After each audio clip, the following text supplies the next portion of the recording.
Hello friends, आज मैं आपको पढ़ाने वाली हूँ प्राचीन भारत के महत्वपूर्ण अभिलेख।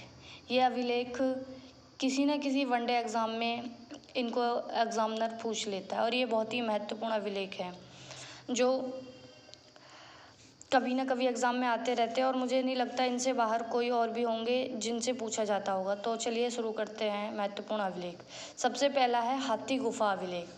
हाथी गुफा अभिलेख कलिंग राजा खारवेल ने बनवाया था।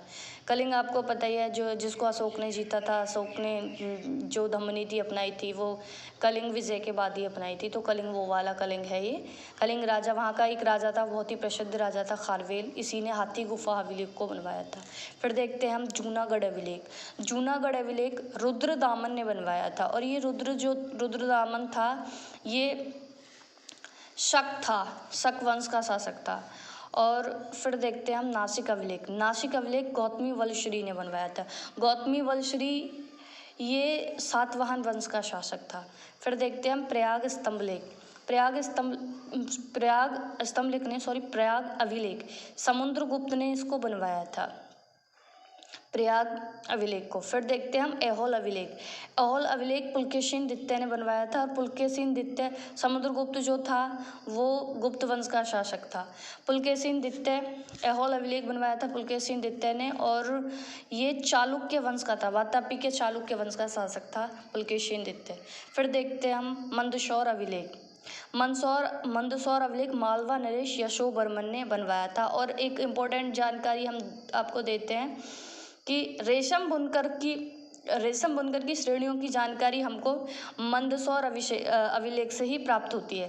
फिर देखते हैं ग्वालियर अभिलेख। ग्वालियर अभिलेख प्रतिहार नरेश भोज ने बनवाया था। ये बहुत ही इंपॉर्टेंट राजा थे प्रतिहार नरेश भोज, और इनका बहुत नाम भी है, तो ग्वालियर अभिलेख को इन्होंने बनवाया था। फिर देखते हैं हम भीतरी एवं जूनागढ़ अभिलेख। ये स्कंदगुप्त का अभिलेख है और स्कंदगुप्त गुप्त सम्राट था, और स्कंदगुप्त के समय ही और इस जूनागढ़ अभिलेख से ही हमको हुणों की जानकारी प्राप्त होती है। हुण यानी कि स्कंदगुप्त के समय हुण विदेशी थे, एक बब्बर प्रजाति थी। इन्होंने स्कंदगुप्त के समय भारत पर आक्रमण किया था, तो हमको उनकी जानकारी भीतरी एवं जूनागढ़ अभिलेख से प्राप्त होती है। फिर देखते हैं देवपाड़ा अभिलेख।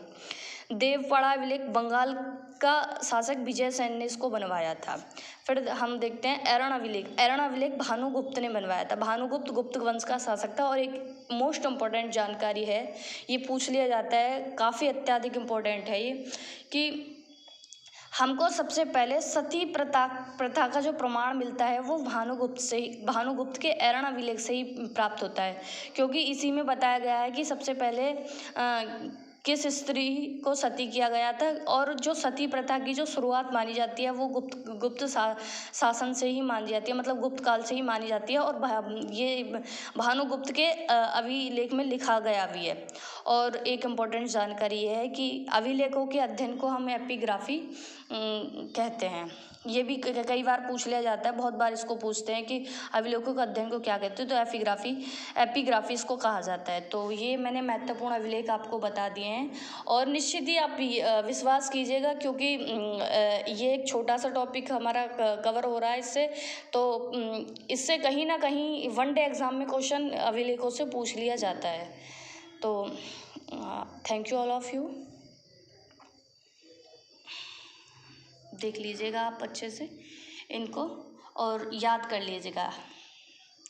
ये मैं अपनी वीडियो में, देखिए अभी मेरे पास क्योंकि बोर्ड की सुविधा नहीं है, तो मैं ऐसे ही इस पे लिख के आपको बता देती हूँ। तो इससे क्या है कि एक छोटा छोटा टॉपिक हमारा कवर हो जाएगा, और अगर आप इनको लगातार याद करते रहेंगे तो आप यकीन करिएगा कि जो वनडे एग्ज़ाम होते हैं, जैसे कि कोई भी यूपी पुलिस का एग्ज़ाम है और भी छोटे मोटे बहुत सारे स्टेट गवर्नमेंट के एग्ज़ाम होते हैं, उन सब में इन सबको पूछ लिया जाता है। Thank you everybody.